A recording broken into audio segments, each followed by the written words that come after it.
if you're struggling with knee issues and you've tried all sorts of different interventions, here is a 3-step process that has helped the most fragile knees up to pro and elite athletes help improve their knee ability. In this video, you're going to learn 3 steps. Step 1, blood flow. Step 2, improve pain-free range of motion. And lastly, step 3, the middle child. First step for knee resiliency is backwards walking. This helps get blood flow into the knees, which will help heal, promote healing, help nourish the knees, and help us then for the session ahead. When we walk backwards, our knee is naturally going to be over our toe, so we're strengthening the knee, and we're also activating one of the main muscles to help stabilize the knee, the VMO. What if I don't have a sled, or if I want to make this easier? If you don't have a sled, you can use a walk backwards on a treadmill, or even just to get started, you can even just walk backwards, nice and easy, slow. Like, you can even just walk backwards on its own. So as you get more comfortable using blood flow and doing some movements to get more blood flow into the area, you'll begin to feel more comfortable doing this. But again, depending on how fragile you are, depending on where you're at with your knee, you may have to vary it. So as you can see, Adam is here, he's doing step ups. And if you want to just come around here, you'll see the angle that his knee gets to. If actually you want to get from that side, you'll see that he's only bending his knee slightly. And we just want to gradually promote this bending. And look, Adam's not going too far, he's not going to any crazy distance, but that's something we'll work up to in time. If you think about it this way, as your knee bends more, so does everything within your knee improve. So I'm just going to instruct Adam to do this off a slightly higher step, because that way we'll know that this is improving. And it's worth noting that you only want to go here, and you only want to go to a level that's pain-free just for now. But over time, this will get comfortable, and you won't feel a challenge of doing this so much. Then you'll have to raise to a higher platform. So we're just going to do that right now. So Adam, if you want to step up onto a step such as this,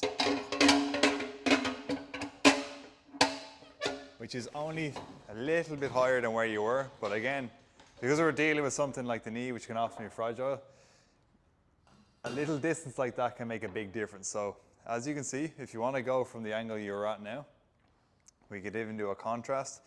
Adam's knee is bending so much more now. And if you notice, Adam's just after taking his hands off of the assistance, because this assistance has allowed him to actually bend his knee more. But once you develop ability and once you develop strength, you actually won't need to rely on your body weight to hold you up, because your knee will have gotten so strong. And you may be starting to see the formula now. And this is where we get to once we feel comfortable getting blood flow. And again, the process is the same. If you want to make it more challenging, you go higher. Or for someone like Adam, once he gets stronger, I can hand him some weights. And then this leads perfectly to our next step, which is the range of motion and developing range of motion. Most of you won't have access to a piece of equipment like this. So in that case, just do the movement to this level. You can use something like a TRX band. You can get creative with it, but this is an excellent way that Adam's showing now, because the TRX band is actually going to take a lot of that body weight off your knee and allow you to get movement into the area. And just like we challenge ourselves with the mobility box and we made the platform even higher, we can just do the exact same thing. So Adam can either use the TRX bands less, or you can get on a higher platform like he is here, or you can do both, which he's doing. The same rule applies. So over time, Adam will get so comfortable at this level, and we can consider using weight. So I'm just going to give Adam a light weight once again. And as you can see, it's the exact same as using the mobility box. Step 2 in this formula is getting into a full range of motion. So one of the main pillars is getting into the full range of motion. And why is that important? That keeps the joint healthy. When we get into a full knee bend, stimulates more synovial fluid. It helps nourish the cartilage and overall keeps that joint healthy. Now, The issue with a lot of people is getting into a full knee bend at their stake can cause them issues. The beauty about the split squat, and credit to Ben Pat, knees over toes guy, how he's with the regressions, is that by using a high platform like so, the mobility box, or you can use a high box, this allows us to get into a full knee bend with a lot more safely, and especially for using the support bars.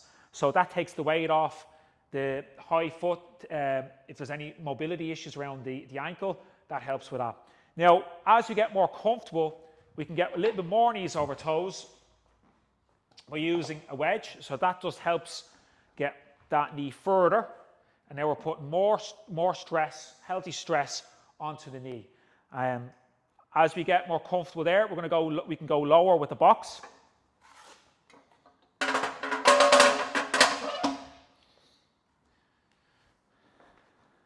Again, we're getting greater knees over toes. There's more tension now going on, the connective tissue, the tendons, the ligaments in the knee, more strengthening. We're also strengthening up the quad muscles there in particular. Is what that VMO muscle that helps stabilize the knee. Another beauty about this is that the mobility gains we get with this exercise as well. So if we switch sides, or you come over here, Connor, and just see Mark's back leg, right? So his left leg there, nice and straight. Now we're getting a nice strengthening of the hip flexor. Also, the ankle mobility as well, which is all important for the knee. Any compensations, any tightness above and below can cause extra stress or strain on the knee. And as we get more proficient with this, we can go hands unassisted. So taking the hands away, lovely. Make sure the hamstrings cover the calves. And we're working towards where we can go lower, and we can go even lower. We can go one step lower.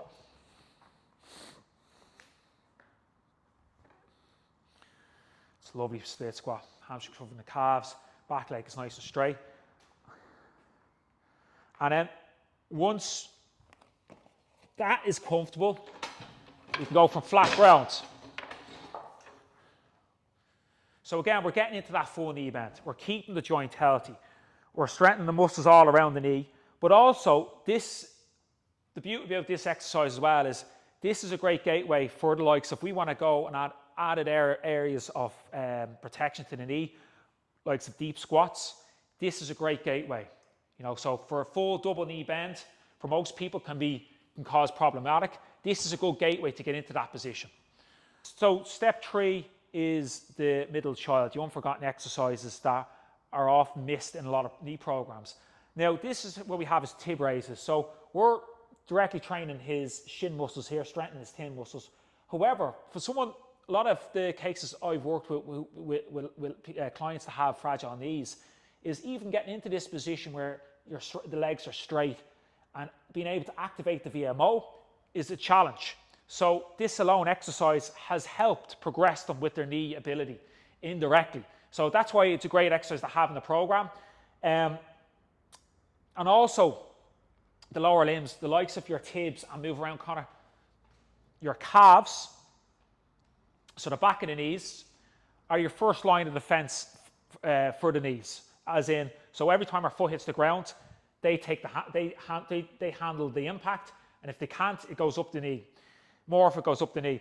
Now we have is the knees over toes calf raises, and they strengthen not just the big muscle there, the gastric, but also the soleus. But why I like these calf raises in particular is watch Connor's knee position. He's in that bent knee position, so his knees are over his toes. And again, it's a good gateway into the other exercise we've just talked about, whether it's the step-ups, the split squats, where we want to get that knee over toe. We want to be strong in that knees over toe position.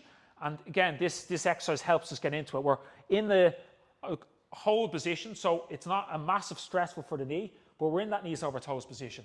And we're getting some strengthening at the knee as well as the calves. So as well as strengthening our lower legs, we should also be looking to improve our hip mobility, in specific with our hip flexors. So starting on the ground here, we're going to go into our couch stretch. So why it's called a couch stretch? Because it looks like a couch, but we're going to try get this back leg nice and close to the wall. So if you can try bring your knee as close to the wall as possible, and then get your foot nice and flat.